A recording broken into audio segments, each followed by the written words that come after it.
up, YouTube people? I'm David Olson, and this is a new show I'm going to be doing on Morons, Suburbia called Teleffliction, where I watch some cool shows, and then hopefully you watch me talking about some cool shows, and then you guys can talk about them, and then we can kind of get a conversation going, and then we can all learn something, and, you know, all enjoy our cool shows that we watch. And what better way to introduce this new show than with the return of The Walking Dead? So, let's jump right into it. This episode was The Suicide King, picked up right after where the mid-season finale left off, which had Daryl and Merle kind of right in the middle of Woodbury. And one of the things that, right off the bat, that I thought it was interesting was just Daryl is like the signature badass of the show.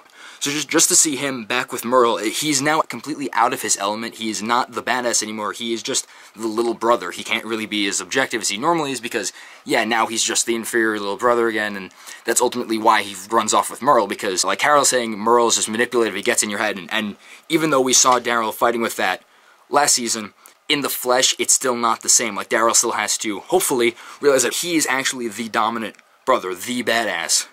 So speaking of badasses, we now got a better look into Tyrese, who they brought in and during the mid-season finale. I have not read the comics, but I guess he's actually from the comics way earlier on, and they just brought him in now. I guess they were using T-Dog in the meantime. Now they finally get to give him his proper introduction and show, you know, what he's going to bring to the show now.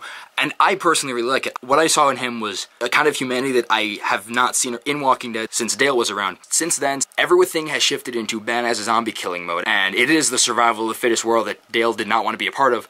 And as soon as you reveal your humanity, you die. Oscar had the moment where he didn't want to kill the man in the cabin, and then shortly afterwards he was killed himself, which may or may not be because Walking Dead seems to kill off all their black guys, but Tyrese is a big guy. It's cool now that he is a version of Dale who can, in fact, hold his own, who can, you know, stand eye to eye with Rick, and I think that is something that's going to be cool, watching him stick around and hopefully bring the decency back into this heartless world. Speaking of the lack of decency in the world, the governor has now made his turn from kind of like the sociopathic, defensive, kind of subtle dictator-type figure of Woodbury. He is now just a stone-cold, evil badass.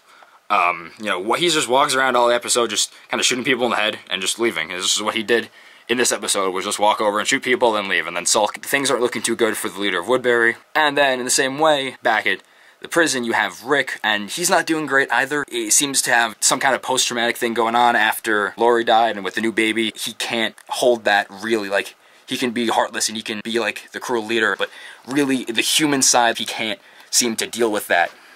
Alright, so yeah, those are the parts of the episode that really stood out to me. So yeah, let me know what you think. Just leave a comment down below. Let me know, you know, what your thoughts on the episode are, or, you know, your thoughts on what I was saying.